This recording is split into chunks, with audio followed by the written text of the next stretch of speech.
on earth? What in the stampede is going on here? Tom's chasing Pig Newton. Poor Piggy. Sorry, Pig Newton. Tom, what are you doing?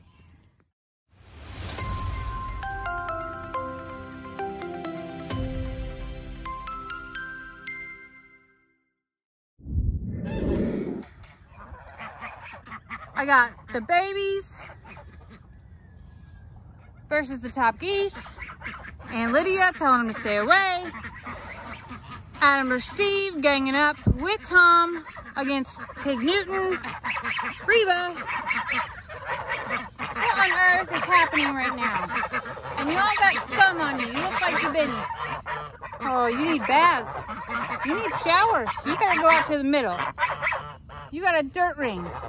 Remind me of kids coming in the summertime and the dirt inside their neck. That's gross. Tom? And this, ladies and gentlemen, is how I know I could never be a teacher. Ever. I don't have the patience to deal with the student like Tom.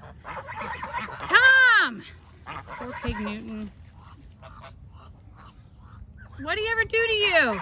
Uh-oh. This is where the two sides of the playground collide right here. And everybody's got to pick a side. Pig Newton, I'm so sorry, baby. The thing is that Pig Newton was actually raised with Tom.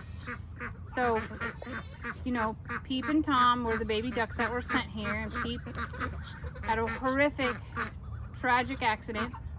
Tom has since found his way to be friends with Adam or Steve and Thelma. Thelma is probably in the barn sitting on an egg. That's kind of her jam lately. But Tom loves to play. So Tom is, you know, less than 6 months old. Adam or Steve is 4-ish, almost 4. And you babies, your babies too. Reba. Really? She knows I'm talking about her too. She totally knows, Reba.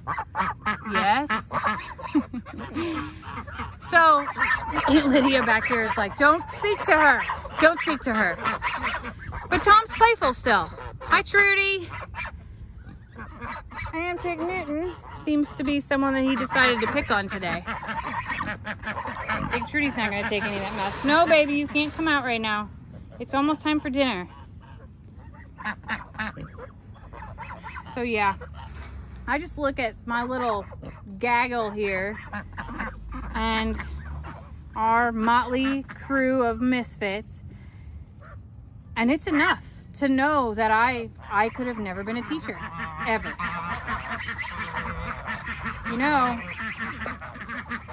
things in my past have paved the way that I could have never dreamt, ever, as to where I would end up. I actually was enrolled in college to become a teacher. A history teacher was my goal, actually. History and art, that would be my pairing of choice. For high school kids, that's what I wanted to do. That was my youthful dream. And things happened to greatly change my path. And now I know that I was never meant to be a teacher. Of course, many years later in life. But let me tell you that story. On my way home from work, I worked at a nursing home in the kitchen. I was 18 years old. I was on my way home. I worked from 5:30 a.m. to 2 p.m. You know, those were my hours of breakfast and lunch, and then go home. I was going home to shower and change clothes for my first day of college. On my way home, I still don't know exactly what happened, but I was in a car accident and I came over a hill, and what I remember from there is very blurry, but what I was told was that someone had a flat tire and was pulled over on the side of the road, and someone else stopped in the middle of the road to ask if they needed help. I hit that person in the middle of the road, my car spun around into oncoming traffic and was hit by another driver going 55 miles an hour. Now there was, you know, I didn't have a cell phone in those days. I didn't have a pager. It wasn't like I was, you know, heavily distracted, but I don't know what happened to cause me to hit all of that and for that to happen, but I do only remember feeling my steering wheel, and then the next thing that I remember was sitting on the pavement and feeling how hot it was. Now this was August in Southern Illinois, and the asphalt from the road was hot, so I remember that part. The next thing I remember was waking up in a hospital bed and complaining that the back of my head hurt and that I was on a stretcher. And I just kept, I asked whoever was standing at my bedside at that point in time if I had a hole in my head, because it felt like my head had, like the back of my head felt like it was sitting, like, this sounds really strange, like in a toilet bowl, like where it was hanging through. Now it wasn't.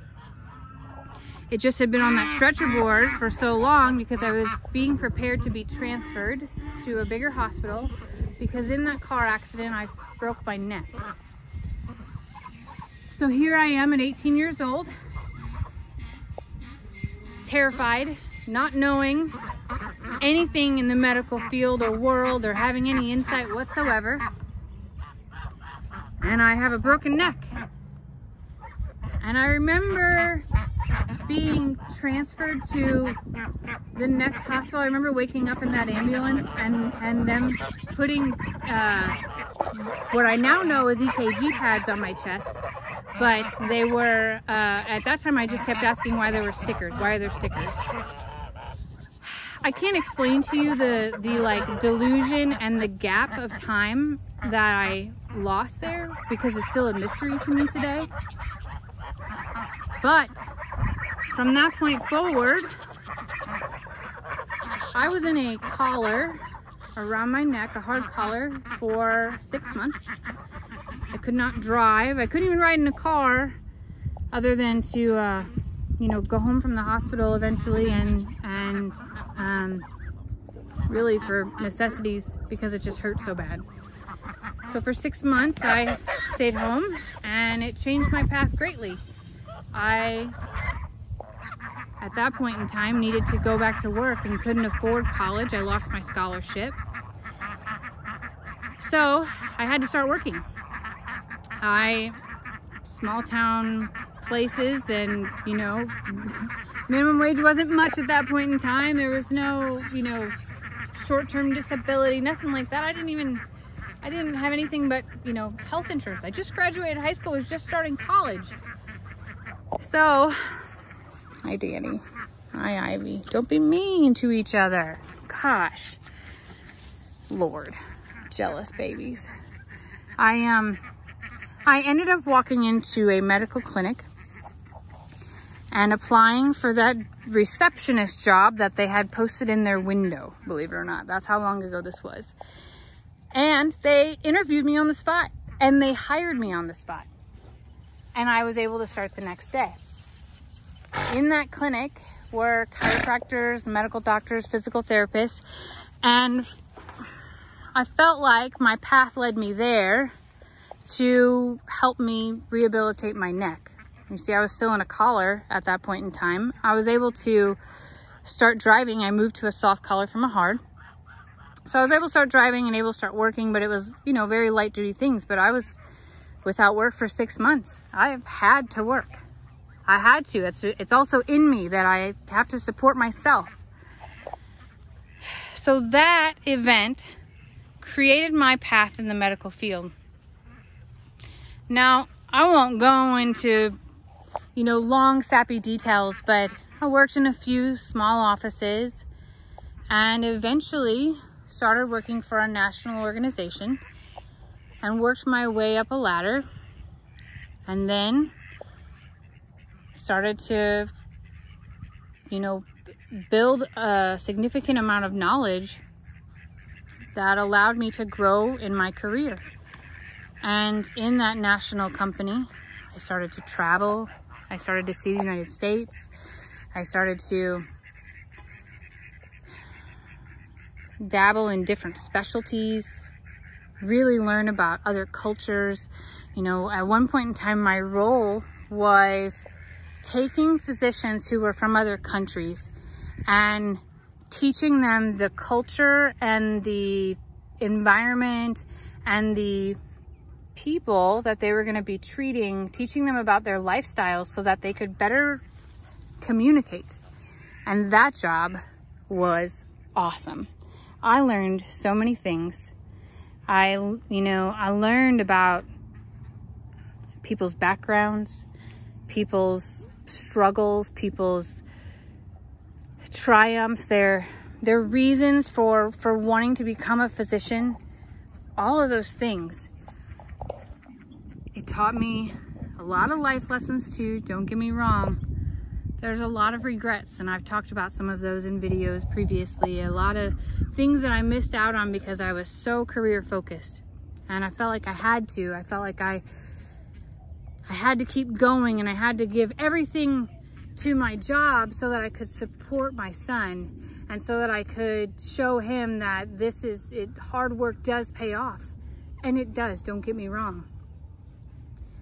Just sometimes you look back and see how fast time has gone, and you think about the things that you missed, and you think about how things would have went if it was different. But I do know that a turning point in my life, a major change of direction for me, of changing my path, Miss Beverly, was my car accident. Now, our theme here at I'm a Survivor says we're all survivors of something. I've survived many things in my life, some that I will eventually talk about. It took me a while to be able to talk about this one, because my original hope and dream changed, and I think it was meant to be. After all, being in the medical field brought me here, Beverly. That's how I was in Houston after Harvey.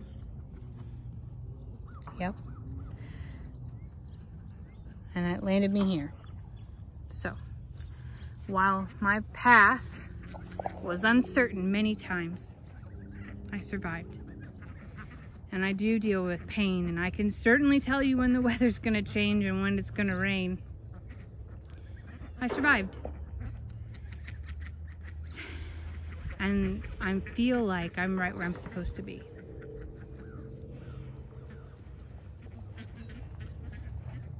Right, Beverly? All right, let's go get some dinner. Thank you all for listening.